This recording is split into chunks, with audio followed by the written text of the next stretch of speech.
내가 과연 선을 행할 수 있느냐라는 제목으로 같이 하나님 말씀을 나누겠습니다. 예레미야는 15절 오늘 본문 말씀을 시작하며 간곡하게 하나님의 말씀을 전합니다. 너희는 들을지어다, 너희는 귀 기울일지어다, 교만하지 말지어다 라고 하신 하나님의 음성을 들으라고 백성들을 향하여 간곡하게 부탁을 합니다. 반복적으로 똑같은 얘기를 하는 거예요. 들을지어다, 귀를 기울일지어다, 교만하지 말지어다. 제발 자신의 말을 들으라고 얘기합니다. 자신의 말은 자신의 메시지가 아니라 하나님의 음성입니다. 그러니 귀를 기울여 달라고 이야기합니다. 너희들은 제발 교만하지 말고 하나님을 사랑하고 하나님의 말씀에 청종하고 하나님의 말씀을 무겁게 여기라고 말하는 것이죠.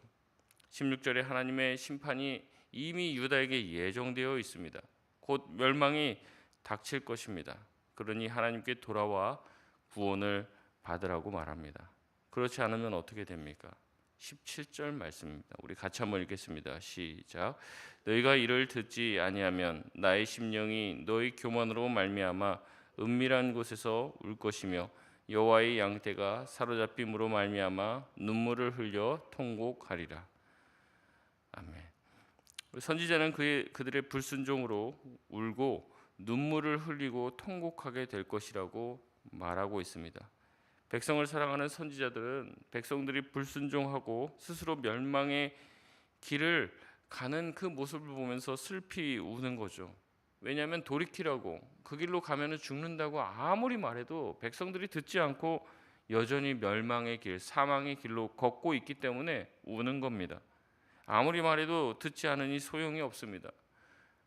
더 이상 듣지 않으니 말하지 말까라고 생각도 했지만은 가슴에 불이 붙는 것 같아서 말하지 않고는 견딜 수 없어서 또 말하지만 그들은 돌이키지 않습니다. 이대로 가다가는 망하는 것이 불보듯 뻔한데도 선지자의 외침은 그들의 귓가에 닿지 않죠. 여러분, 그들이 계속 선지자가 말하고 하나님께서 말씀하시는데도 듣지 않는 이유를 우리 17절에 보면은 뭐 때문에 그렇다고 합니까? 그들이 가지고 있는 교만 때문에 그렇다는 거죠. 여러분, 교만은요 단순히 잘난 척하는 것을 말하지 않습니다.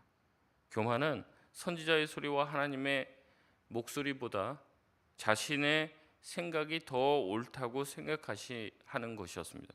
그래서 하나님의 말씀이 그들 가운데 들려줘도 그냥 기분 나쁜 거예요. 그냥 이제 부정적인 내용이고 회개하라, 뭐 이제 안 좋은 이야기죠. 뭐 복을 얘기하거나 축복하거나 뭔가 앞으로 잘 될 것이라는 긍정과 소망에 대한 내용이 아닙니다. 회개해야 되고 돌이켜야 되고 그대로 가다간 망한다고 얘기하고 너희들은 잘못되었다라고 말하는 것이죠. 그러니까 듣기 싫은 겁니다. 내 방식대로 내 삶을 지금까지 꾸려왔는데 갑자기 하나님께서 잘못되었다고 말하는 거죠. 그러니 그 가던 길을 돌이키기 싫은 겁니다. 여러분, 이 교만이 가장 큰 문제죠. 사탄의 문제가 무엇입니까? 자신이 있는 그 자리를 만족하지 않았기 때문에 천사장으로 세워졌지만 자신의 자리에 만족하지 않고 자신이 더 위로 올라갈 수도 있는데 더 큰 능력을 가졌는데도 불구하고 하나님이 자기를 그 자리에 세워놓은 것에 대한 불만을 품고 있습니다. 이것이 바로 교만 아닙니까? 하나님이 세워주시고 하나님께서 맡겨주신 그 일을 무시하고 자기가 생각하는 그 길을 가는 겁니다. 이러한 태도가 바로 교만입니다. 하나님이 주신 것들, 하나님이 정해놓으신 경계를 넘어가려고 하는 것이 교만이죠. 교만하기 때문에 하나님을 영화롭게도 하지 않습니다. 하나님을 예배하지도 않습니다. 결국 그들의 끝은 멸망당할 수밖에 없다는 것이죠. 18절에 하나님은 예레미야를 통해 왕과 왕후에게 이 이야기를 전하라고 말합니다. 왕과 왕후는 누굽니까?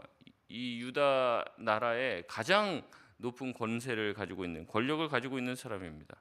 이들은 스스로 낮추라고 이야기합니다. 그들이 스스로 낮춰야 되는 이유는 그들의 영광의 면류관이 이제는 땅에 떨어졌기 때문입니다. 19절에 보면 네겝의 성읍들도 다 점령당했다고 얘기합니다. 잠겨서 10사람이 없다고 얘기해요. 이 네겝은 어디냐면요, 이 유다라는 나라가 있으면 그 유다의 성읍들 중에서 가장 남쪽에 있는 성읍이 네겝에 있는 성읍입니다. 그러니까 지금 그 적군들이 북방에서 온다고 계속 얘기를 하죠. 그러니까 북에서부터 쳐들어왔는데 지금 가장 남단에 있는, 우리나라로 따지면 제주도까지 지금 다 점령이 된 거예요.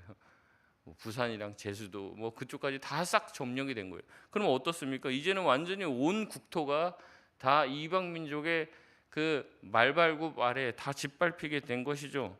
유다는 완전히 사로잡혔습니다. 포로가 되었습니다. 그러니 어떻게 되었습니까?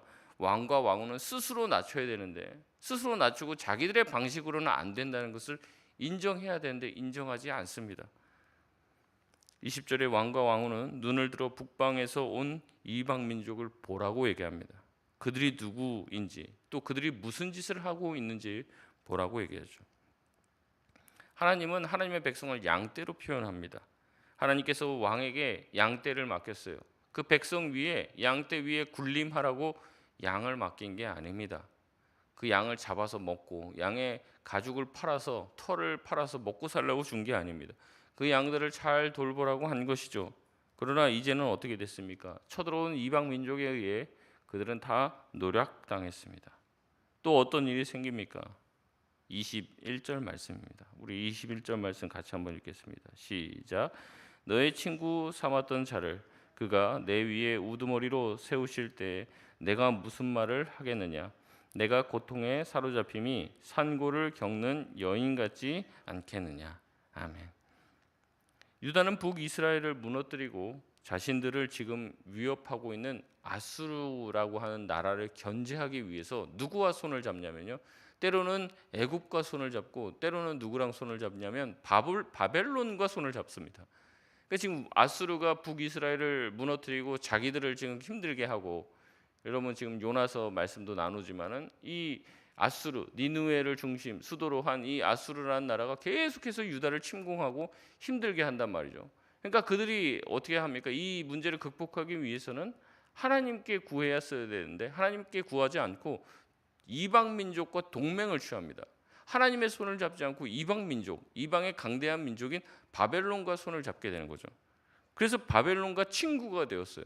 그래서 바벨론과 함께 이 아수르를 압박합니다. 그래서 결국에 아수르가 무너지게 돼요. 근데 아수르가 무너졌더니 바벨론이 더 강대해집니다. 그래서 결국에 남유다는 어느 나라에 멸망하게 됩니까? 바벨론에 의해서 멸망하게 되는 거예요. 어제의 친구가 오늘의 적이 된 꼴이죠. 우리나라도 일제시대를 맞이하기 전에 막 그랬지 않습니까? 뭐 러시아에서도 들어오고 미국도 들어오고 막 일본도 들어오고. 근데 이제 우리나라 힘으로는 어떻게 버틸 수가 없으니까 자꾸 외세 세력과 손을 잡게 되는 거죠. 마치 그들이 우리를 구원해 줄 것인지 착각합니다. 그리고 막 끌어들입니다. 그런데 그들이 뭐 아무 이유 없이 순수한 마음으로 우리나라를 도와주기 위해서 들어왔겠습니까? 그렇게 생각하면은 아주 순수하시고 순진한 거죠. 여러분 그게 아닙니다. 다 자기네들 나라의 이득이 되니까 우리나라에 뭐 철도도 깔아주는 거고 뭐도 해주는 거죠. 투자하는 거지. 그냥 뭐 우리나라 잘 되라고 하는 그게 어디 있습니까? 근데 이 순진한 백성들이 속아갖고 러시아 손잡고 중국 손잡고 뭐 미국 손잡고 뭐 이러는 거죠 계속. 그래갖고 결국에는 국권을 침탈당했듯이 이 바벨론이 잘해주고 바벨론이 너네 아수르 때문에 힘들지 우리가 도와줄게, 우리 손을 잡자. 그래서 손을 잡았더니 어떻게 됐습니까? 결국에 이 바벨론에게 완전히 짓밟히게 되고 바벨론에 의해서 멸망당하게 됩니다. 결국 하나님은 어떻게 했습니까? 너의 친구 삼았던 자를 하나님께서 내 위에 우두머리로 세우시는 그날이 됐을 때 네가 과연 무슨 말을 하겠니?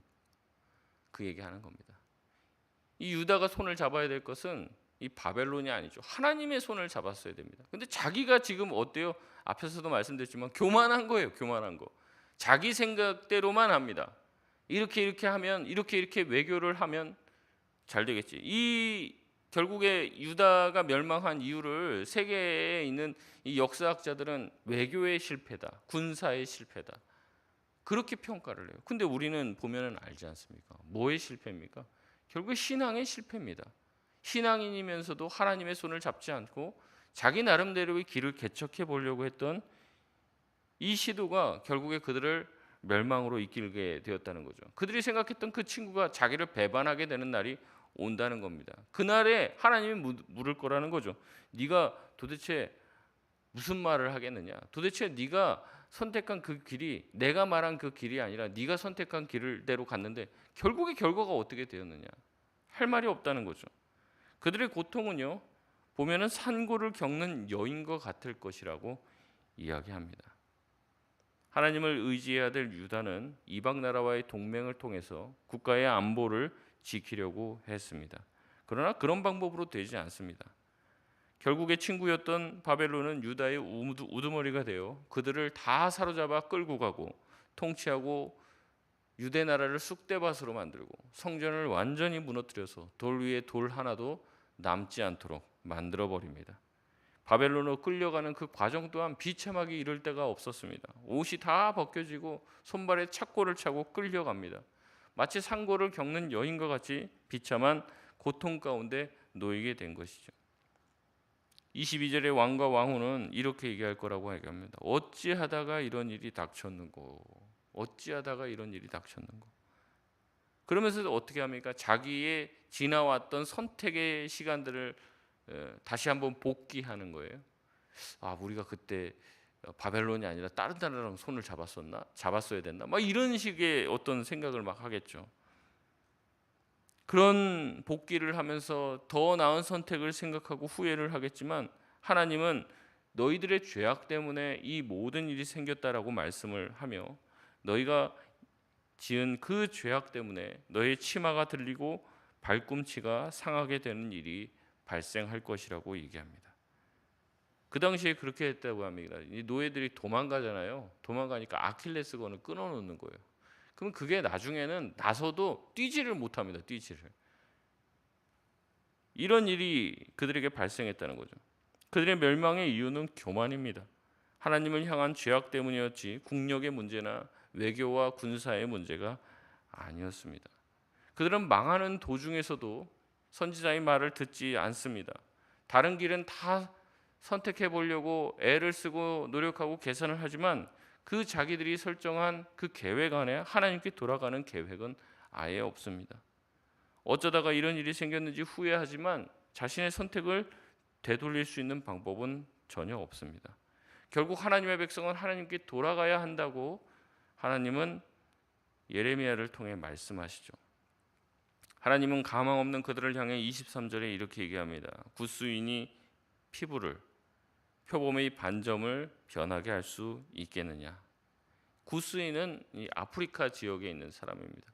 그들이 막 씻는다고 비누로 씻는다고 피부색을 바꿀 수 있겠냐는 거예요. 없죠. 표범이 자기의 반점의 색깔을 바꿀 수 있습니까? 없죠.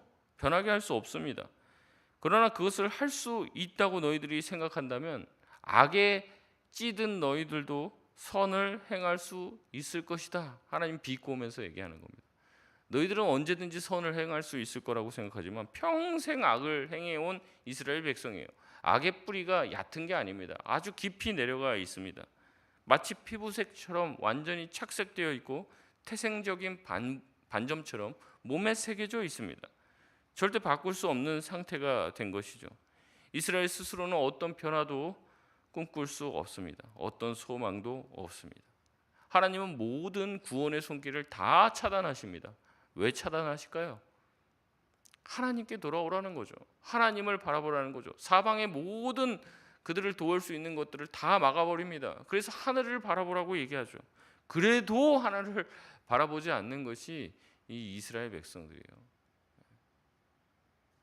뭐 어떤 분들을 제가 지칭해서 얘기하고 싶지는 않지만 참 위독해서 병원에 가서 그분을 위해서 이제 기도하고 복음을 전하고 영접 기도를 시킬 때가 있는데 그렇게 하면 거의 대부분 한 10중 8구는 다들 예수님 믿겠다고 얘기를 해요. 진짜 그런 극한의 상황에 가면. 근데 그렇게 가도 절대 안 믿고 절대 거부하시는 분도 계시더라고요. 참 희한해요. 그렇게 가족들이 옆에서 다 울면서 예수 믿는다고 해라 해도 꿈쩍도 안 합니다. 참 이거를 어떻게 해야 될지 참 소망이 없는데 아예 소망이 다 끊어졌어요. 명이 얼마 남지 않았습니다. 그런데도 하나님께 돌아오지 않는 분들도 있더라는 거죠. 그러기에 하나님은 그들에게 심판이 불가피하다고 말합니다. 이미 여러 번의 기회를 줬습니다. 수없이 하나님은 참으셨습니다. 그럼에도 돌아오지 않기에 하나님은 극약 처방을 하는 겁니다. 24절에 이스라엘은 광야에서 불어오는 바람에 의해 건불처럼 흩어지게 될 거라고 얘기합니다. 이 건불은 뭐 지푸라기 같은 거죠. 광야에서 바람이 불면 지푸라기들 다 바짝 말라버린 그 풀들이 날리듯이 그렇게 될 것이라는 거죠. 끝까지 변하지 않는 이스라엘을 향해 하나님께서는 너희가 선을 행하는 것은 쉽게 되는 일이 아닐 것이라고 말씀하십니다. 그럼에도 이스라엘은 아직도 자신만만합니다. 그래도 뭔가 우리가 그동안 친분을 맺었던 누군가가 와서 도와주겠지. 어떻게든 이 길을 극복할 수 있을 것이지. 이렇게 소망을 가지고 있어요. 그러나 하나님은 그렇지 않습니다. 아주 단호하십니다. 이번에야말로 아주 끝장을 보려고 합니다. 그들을 완전히 돌이키기 위해서 그들을 완전히 다른 곳으로 옮기려고 하십니다. 선을 행하는 것은 쉬운 일이 아니죠. 평생을 악하게 살아왔던 이 이스라엘 백성이 갑자기 어떻게 선을 행할 수 있겠습니까? 급격하고도 강한 변화를 하나님은 그들에게 주시려고 합니다. 이 변화를 통해서 이 평범하지 않은 방법들을 통해서 이스라엘에게 충격요법을 주는 거죠. 하나님은 이방 민족을 사용하셔서 하나님의 백성을 완전히 멸하려고 하십니다. 그렇게 해서 완전히 바닥까지 다 없애고 다시 세우려고 하는 것이죠. 어느 부분이 문제가 있으면 그 부분만 도려내면 됩니다. 근데 병이 중하고 여기저기 다 퍼져 있으면 이미 살릴 수 없는 상태가 된 것이죠. 그들이 멸망하는 이유는 25절에 하나님께서 주신 은혜를 망각했기 때문에 그렇다고 말합니다. 또한 거짓된 우상을 신뢰하기 때문에 그렇다라고 말합니다. 하나님은 계속해서 반복해서 얘기합니다. 출애굽 시대부터 지금까지 온 이유가, 너희들이 존재한 이유가 이 수많은 열강 사이에서 너희 나라가 이렇게 굳건하게 세워질 수 있는 나라는 내가 보호해줬다는 거죠. 내가 지켜줬다는 거죠. 근데 그 은혜를 망각하고 거짓된 우상을 신뢰합니다. 우상 앞에 절하고 이방 민족을 받아들이고 이방 민족과 같이 화친함으로 나라를 유지할 수 있다고 착각하는 것이죠. 하나님은 내 치마를 얼굴까지 들춰 수치를 줄 것이라고 말씀하십니다. 그럼에도 27절에 그들은 온 천지에서 결국 악을 행하는 일만 하게 될 것이라고 얘기합니다. 하나님은 예루살렘에 화를 선포하시며 내가 도대체 얼마나 오랫동안 고통을 당하여 연단되어야지 정결하게 되겠느냐라고 한탄을 하십니다. 하나님도 조금 혼내고 싶은 거예요. 조금 혼냈을 때 잘못됐다고 싹싹 빌고 돌아왔으면 참 좋겠는데 그게 아니에요. 아주 뿌리가 깊어요, 이거는. 그래서 이 하나님이 연단하시고 하나님이 그들을 훈련하시고 그들을 완전히 새롭게 만들려고 했을 때는 시간이 필요하게 된 것이에요. 아주 오랜 후에야 그들이 돌아오게 될 것이라고 말씀하시는 거죠. 아무리 혼나고 마저도 돌이키지 않는 자식처럼 이스라엘은 쉽사리 하나님께 돌아오지 않습니다. 말씀을 맺겠습니다. 이스라엘이 돌이키지 않는 이유는 무엇인가요? 그들이 막판까지 몰렸는데도 불구하고 하나님께 돌아오지 않는 이유는 무엇일까요? 초두에 말씀드렸지만 그들의 교만입니다. 하나님의 말씀을 따르기보다 우상을 따랐습니다. 자신의 기쁨보다 하나님의 기쁨을 위해 살았습니다. 그들은 다른 어떤 수많은 것들은 기억하며 하나님의 은혜는 다 망각해 버렸습니다. 결국에 하나님의 은혜를 잊어버린 것, 교만한 것, 거짓된 우상을 쫓는 것이 그들의 멸망을 자초한 일이 되었습니다. 하나님의 백성이면서 하나님께 기도하지 않았습니다. 묻지 않았고 자신의 지혜로 살아보려고 했습니다. 우리 또한 마찬가지죠. 교만을 내려놓지 않으면 이스라엘과 같을 수밖에 없습니다. 하나님의 말씀을 무엇보다 우선시하시길 바랍니다. 오직 하나님만을 섬기고 다른 방법을 구하지 않고 하나님만을 의지하며 살아갈 수 있는 저와 여러분 되시길 바랍니다. 그렇게 됐을 때 하나님이 책임져 주시는 인생이 되며 하나님께서 붙들어 주시는 가정이 될 줄 믿습니다.